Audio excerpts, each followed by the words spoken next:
Sexta-feira, 4 de julho, temos a beleza da história da nossa fé. Em nome do Pai, do Filho e do Espírito Santo, amém.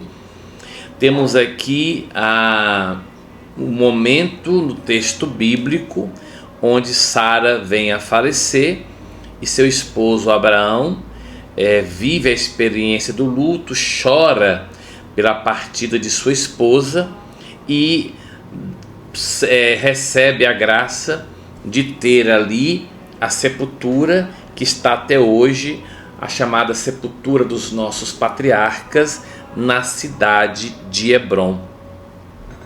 E nessa experiência, Abraão se preocupa com a sua descendência e pede que o seu servo prometa, colocando a mão debaixo da sua coxa. Isso aqui é um gestual semítico, dizendo que a promessa não poderá ser rompida e que ao colocar a mão debaixo da coxa se estabelece no campo da fertilidade e no campo da vida que eu irei cumprir aquilo que eu prometi.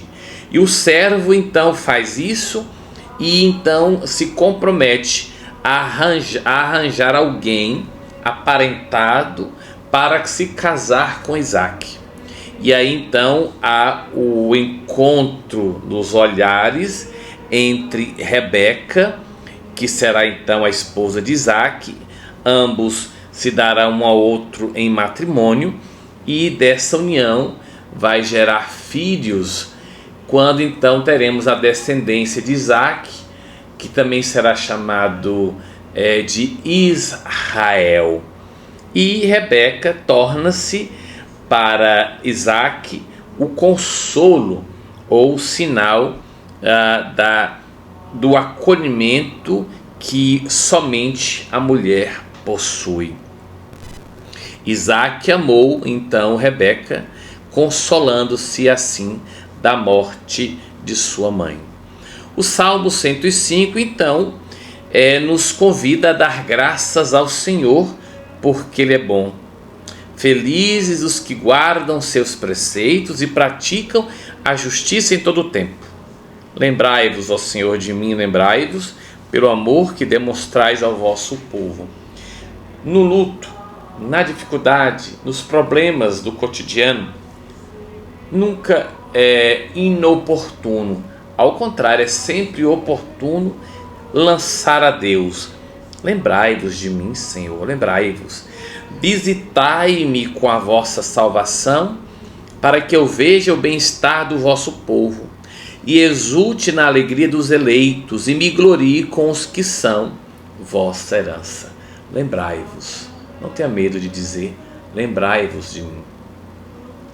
O texto do Evangelho de Mateus, no capítulo 9,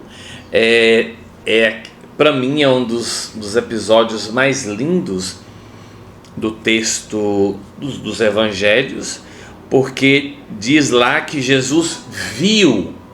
Ele não apenas olhou o seu entorno, ele lançou um olhar de amor e compaixão para com Mateus, que era coletor de impostos.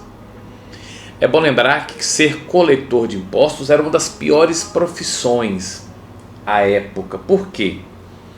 O coletor de impostos era alguém do povo, portanto um judeu, que recolhia os impostos dos outros judeus para mandar para os romanos.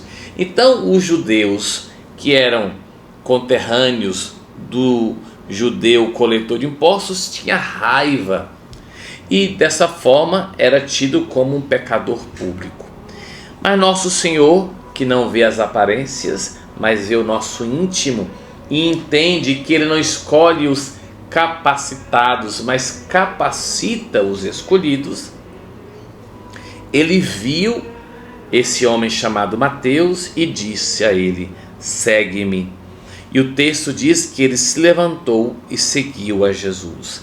E na casa de Mateus houve a oferta de um banquete, no qual outros coletores foram e outros pecadores também foram conhecer aquele que via a sua essência.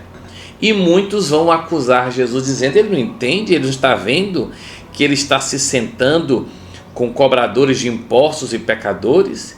E aí Jesus, ele mostra a beleza do nosso Deus que o Papa Francisco insistiu tanto. Aqueles que têm saúde não precisam de médico, mas sim os doentes. Aprendei, pois, o que significa: quero misericórdia e não sacrifício. De fato, eu não vim para chamar os justos, mas os pecadores. Isso aqui é fundamental para a nova evangelização. Acolher a todos, independentemente de sua condição, não significa que, ao sermos acolhidos, que nós devemos ficar como somos. Não. Devemos melhorar sempre, e o Senhor nos dará a sua graça, contando com o nosso esforço pessoal para melhorarmos. Contudo, é preciso que haja primeiro o acolhimento. E eu não posso acolher somente aqueles que pretensamente são os perfeitos. Primeiro, que não existe perfeição nessa terra. O que deve existir são pessoas que, pela graça de Deus e com esforço pessoal, entramos num processo de conversão, avançamos nesse processo e, sobretudo, novamente com a graça de Deus e com esforço pessoal, permanecemos nesse firme e salutar propósito de sermos aperfeiçoados quando chegarmos ao paraíso. Por isso, irmão e irmã, sinta-se sempre bem-vindo, bem-vinda à Igreja do Senhor. Não importa a condição em que você se encontre, venha e na comunidade sinta-se acolhido, sinta-se membro inserido, mas sabendo que ao sermos acolhidos, o Senhor revelará seu amor e, como diz Paulo, esse amor nos constrangerá, nos levando à vida em eterno, contínuo aperfeiçoamento. Afinal de contas, não estamos sozinhos. Deus está comigo. Mas uma notinha a mais. Eu estou dando as boas-vindas, mas àqueles e aquelas que já estamos na comunidade, não pequemos por não acolher os outros. Não incorramos em julgamentos prévios, em preconceitos. Não nos sintamos melhores porque já estamos no processo. Suportai-vos uns aos outros, diz Paulo. Então a você, meu irmão, minha irmã, a mim também, que já estamos na comunidade, aquele e aquela que chegarem, abrace, acolha, revele o amor de Deus a essas pessoas, para que junto com ela cresçamos e redescobramos que Deus está comigo. Compartilhe esse vídeo, curta esse vídeo, se inscreva no canal, divulgue e vamos sempre pedir ao bom Deus que Ele nos favoreça com sua graça. Sobre sua água e sua vida, sobre o seu final de semana, a bênção do Deus Todo-Poderoso, Pai, Filho, Espírito Santo. Amém. Grande abraço, até amanhã, se Deus quiser.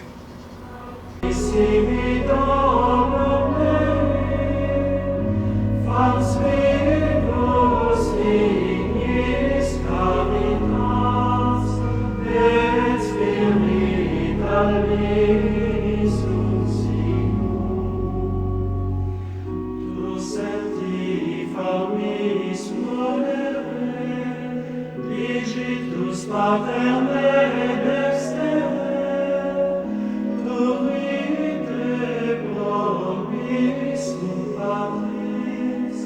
céu.